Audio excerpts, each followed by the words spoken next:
Well, folks, RC Track Talk is back out to Fast Lane Speedway again tonight. And Chuck, I just want to say first off, man, I had a terrific time tonight. This carpet racing was really a lot of fun, running the 10 scale slider Losi class and the 4-cell 17.5 pan car class, and really enjoyed myself. Had a terrific time. Glad you had a good time, Mike. It's nice to see you back out here running with us. Had a nice crowd tonight, and I think everybody had a good time. So good group of guys, too. Everybody was friendly and just had a terrific time. But when we're here tonight, Chuck is going to explain to us a little bit about brushless motors. Chuck, I guess I'm about as confused as a lot of these guys. I started running brushless motors probably about 5 years ago when the dirt oval first came in here at Fast Lane. And I started out with some 5800 brushless motors. And, of course, they have really lasted well. The, what do you want to call it? I don't want to say endurance, but they've really lasted. Durability, Yeah, durability, thank you. Has lasted well over that time, and I'm still running some of the same motors and speed controls that I started with. But I think where I get into a lot of trouble is when you start getting into these numbers. Okay. If you could you give us a brief explanation of, let's say, starting with a stock motor, of course, the old 24-degree 27-turn motor. If you wanted to go out and buy a brushless motor, what would be the equivalent of a stock motor? Okay, well, Roar has set the equivalent for a stock 27-turn brushed motor as a 17.5-turn brushless motor. And it's understandable that people might be a bit confused because, as you say, when brushless motors first came out, they were rated with numbers in the thousands, 5,800, 5,800, or 4,700, and some still are today. And that rating was intended to be an indication of how many RPMs they would turn per volt of applied voltage. Okay. But it got real confusing trying to compare those numbers, well, really from one manufacturer to another, as is always the case, and back to stock motors or brushed motors, which have always been classified by wind. Okay. So many manufacturers in the industry in the last couple of years have switched now to classifying their motors based on the number of winds, the same way as old brushed motors were. Okay. So a 17.5-turn motor actually has 17.5 winds around the stator in the can. And the same rule holds true as used to hold true for brushed motors. The lower the number of winds, the higher the RPM for the motor, and the more power for the motor. So that's kind of the quick and dirty thing. The difficult thing is because the characteristics of a brushless motor in terms of the torque curve and power curve are different than a brushed motor. While Roar has struggled to try to make an equivalency, and it's imperfect, I guess is all you can say. Most people will say that a 17.5-turn brushless motor will outrun a 27-turn motor. There was a discussion at one time that 19-turn brushed motors were similar to 10.5-turn brushless motors, and that's proven not to hold very well. I don't think that don't sound right. As well. In fact, now most people would probably say a 13.5-turn brushless motor is equivalent to a 19-turn. It's confusing when you're running both brushed and brushless together. For things like the brushless oval series, it doesn't much matter because you're running brush motors against brush motors, and really a touring car has gone almost all over to brushless motors now, so it's not that big a deal.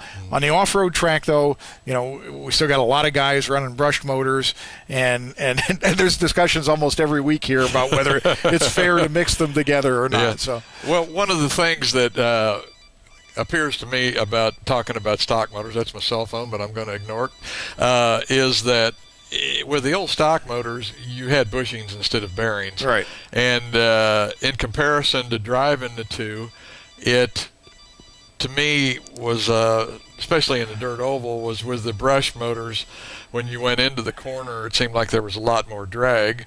And with the brushless motors, you've got bearings in there, so you're not going to have that drag. So they are a lot different as far as drivability. And that's part of it, but the other part, I may get on a little bit dangerous ground here, but as I understand the mechanics or the physics of it, when you put the magnet on the inside, because now the magnet is rotating and it's on a smaller radius than it used to be when it was on the outside with an armature out right next to it.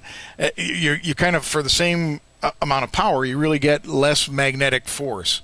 So that shows up in the braking characteristics. I think almost everybody who tries a brushless motor for the first time is surprised that I don't have any brakes. You got to really turn the brake up in your radio and your speed control. I was going to say, I've had to increase a drag brake in the brushless motors that I've had in comparison to, say, 19 turns that I used to run, say, in my Sprint or East Coast or something like that. Now, I presume here at Fastlane, you guys have done some on-track testing as far as trying to compare a brushless motor to a stock motor. Yeah, I mean, we went through what a lot of tracks did. Novak, I think, originally started this equivalency confusion a little bit. Oh boy, yeah. By saying that their 13.5 motor was equivalent to a 27-turn motor and their 10.5 motor was equivalent to a 19-turn motor. And, at first, it almost looked that way, but that was partly because guys didn't know how to gear and set up the brushless motors. Once they did, it was really clear that the 13.5 would outrun a 27-turn motor. On the carpet track, especially, kind of every day. So we've. I still think in a 6-cell class, the 17.5 motor is stronger than a 27-turn motor, but it's as close as we're going to get if we're going to mix the two motors. Kind of jumping off of this just a little bit, I wish they would or could come up with a LiPo that was equivalent of the 4-cell. Like, say, I ran the 4-cell class tonight, ran the LiPo in my Sprint, SMC has done some testing on track as well as in the lab with a 1-cell LiPo battery, and there is actually some discussion now amongst the radio manufacturers about perhaps building the electronics to work with the 3.7 volts that you would get out of that battery nominally, so that you didn't have to put a receiver pack in. But I mean, for things like 12 scale or pan cars like we run here, if you had the 3.7 volt single cell LiPo and you had to add a receiver pack, I mean, you'd still have plenty of room, and you'd still be you'd probably still be adding weight if you tried to run the cars at the same weight. Yeah. So I think if you hang on for a couple of months, you'll get your chance to run single cell LiPo together with brushless motors and pan cars. So. Okay, is there any rule of thumb as far as the gearing that somebody might start with on a brushless motor? Should you basically follow what the manufacturer says? Yeah, I mean, I think I would start there. I think it's also a temp gun or a temp gauge of some kind is almost as important a tuning aid when you're switching from brushed to brushless as it is with a nitro engine. You want to keep the brushless motors below about 170 degrees. Okay. If they get much hotter than that, you may fry it and be replacing an expensive motor. Good for the hobby shop business in the short term, but not good in the long term because customers aren't happy. So a lot of the speed, or some of the speed controls, like the GTB from Novak, has a thermal shutoff in it, but it won't always catch the motor before you fry it. So. Okay, another thing that's really becoming important, I think, in RC2 is a speed control that's going to have LiPo cutoff also. Yeah. Boy, that's a lot of money to spend and then have to worry about that. Well, folks, I mean, there are options. You can add in a LiPo cutoff, right? If your Speedo doesn't have it, for about $30. So. Yeah. Okay. Well, folks, I hope this clears up a few questions that you might have had about brushless motors and how to gear them and how to take care of them, what to get. But that's going to do it for RC Track Talk from here at Fastlane Speedway with Chuck Kleinhagen. Aha, that's it.